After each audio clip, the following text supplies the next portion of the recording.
नमस्कार, मी Ranjana. Home cook Ranjana channel वरती आपल्या सर्वांचं पुन्हा एकदा मनापासून स्वागत आहे. आजची रेसिपी आहे, आजचा आपला पदार्थ मी इथे करणार आहे साबुदाणा घातलेली मी पुरी बनवणार आहे, गोड पुरी. 3 टीस्पून मी साबुदाणे भिजत लावलेले आहे. साबुदाणा आपल्याला असा छान भिजलेला पाहिजे. साबुदाण्यात पूर्ण पाणी टाकायचं आणि पूर्ण पाणी काढून टाकायचं आणि हा साबुदाणा छान असा आपला भिजला जातो. असा आपला पूर्ण नरम साबुदाणा आपल्याला करायचा आहे. 3 टीस्पून मी हा साबुदाणा घेतलेला आहे आणि एक मीडियम साईजची वाटीभर मी घेतलेलं आहे गव्हाचं पीठ. या पुऱ्या नक्की करून बघा. अतिशय सोप्या तर आहेच, पण खायला खरंच खूप छान लागतात. 1 चिमटीभर घालायचं आहे मीठ. 1 वाटी गव्हाच्या पिठामध्ये चिमटीभर मीठ घातलेलं आहे आणि हा संपूर्ण साबुदाणा आपल्याला या पिठामध्ये घालायचा आहे.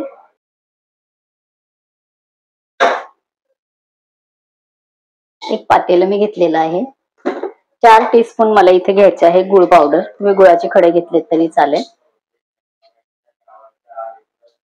4 टीस्पून घेणार आहे. साबुदाणा घातलेली ही गोड पुरी नक्की करून बघा. ज्या वाटीने आपण साबुदाणा घेतला त्या वाटीमध्ये अर्ध्या वाटीपेक्षाही कमी हे पाणी आहे. टीस्पूननी मोजलात तर फक्त 3 टीस्पून मी हे पाणी घेतलेलं आहे. या गुळाच्या पावडर मध्ये पाणी टाकलेलं आहे मी. थोडंसं गरम करून घेणार आहे. फक्त आपल्याला गुळ वितळवून घ्यायचा आहे. आपल्याला गुळ याच्यामध्ये पूर्ण विरघळवून घ्यायचा आहे. तेवढंच आपल्याला हे पाणी गरम करायचं आहे. गुळ आपल्या इथे विरघळलेला आहे. गुळाची पावडरच ही होती. पीठ आणि साबुदाणे आपल्याला व्यवस्थित मिक्स करायचे. चिमटीभर मीठ घातलेले या पिठामध्ये. गुळ विरघळून आपण जे पाणी इथे गरम करून घेतलेलं आहे ते पाणी आपल्याला याच्यामध्ये घालायचे. संपूर्ण पाणी मी घातलेलं आहे.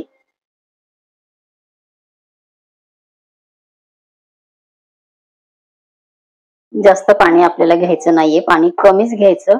फक्त आपल्याला जेवढ्या प्रमाणामध्ये गुळ असेल तर तो विरघळवून घ्यायचा आहे. म्हणजे आपले खडे जरी असतील गुळाचे तर ते तुम्ही असे फोडून घ्या, किंवा गुळ पावडर असेल तर बेटरच आहे. पटकन आपल्याला ते पाण्यामध्ये विरघळलं जातं आणि आपल्याला नंतर जे पाणी लागणार आहे तर ते आपण यूज करणार आहे. पण गुळाचं जे पाणी आहे तर ते आपल्याला खूप कमी प्रमाणामध्ये, मी सांगितल्या प्रमाणामध्ये इथे मापाला तुम्ही घ्या. कमी झालं तरी चालेल, कारण गुळ आपण विरघळवून घेतलेला असतो. पाणी आपण दुसरे यूज करू शकतो. संपूर्ण मी गुळाचं पाणी या पिठामध्ये व्यवस्थित मिक्स केलेलं आहे. हे बघा, व्यवस्थित आपला गोळा तयार होतोय. थोडंसं पाणी आपल्याला लागणार आहे. थोडंसं पाण्याचा वापर इथे करायचा आहे. 2 टीस्पून मी पाणी घेतलेलं आहे.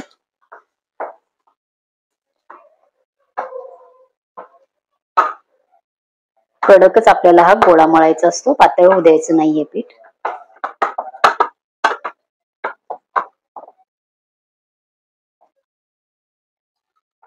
थोडंसं तेल घ्यायचं आहे.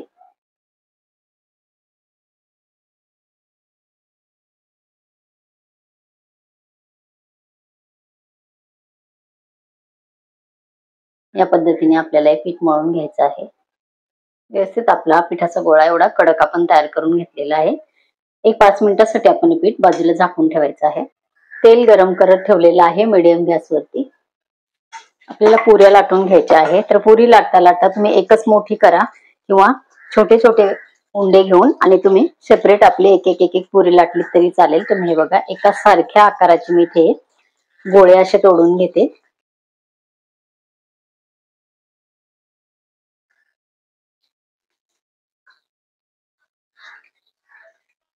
थोडस पिठाचा वापर इथे करायचा आहे. खाली चिटकू शकते, कारण साबुदाणा पण आहे आणि गुळाची आपली ही पुरी आहे. जास्त पातळ लाटायची नाही आणि जास्त जाडही लाटायची नाही. बघा,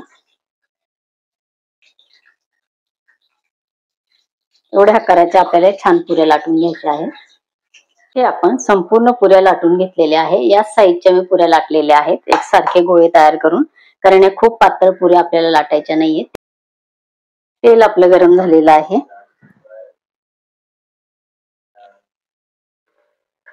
गॅस बघा मिडियम आहे, फुल गॅस नाहीये.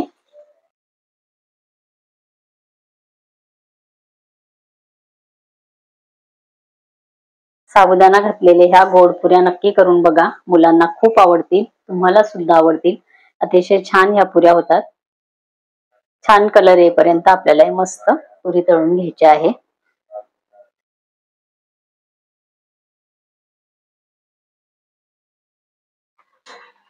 अजिबात वेळ लागत नाही या पुऱ्या बनवायला, खूप झटपट पुऱ्या होतात. अशाच सर्व प्रकारच्या पुऱ्या मी इथे या पद्धतीने संपूर्ण पुऱ्या मी इथे तळून घेणार आहे. या पुऱ्या नक्की करून बघा, खूप छान ह्या पुऱ्या होतात. इथे आपल्या गोड पुऱ्या तयार झालेल्या आहेत.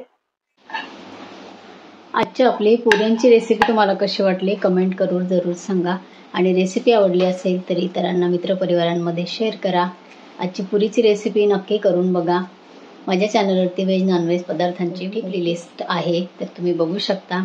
परत भेटूया असंच एका छानसा रेसिपीबरोबर. तोपर्यंत बाय बाय.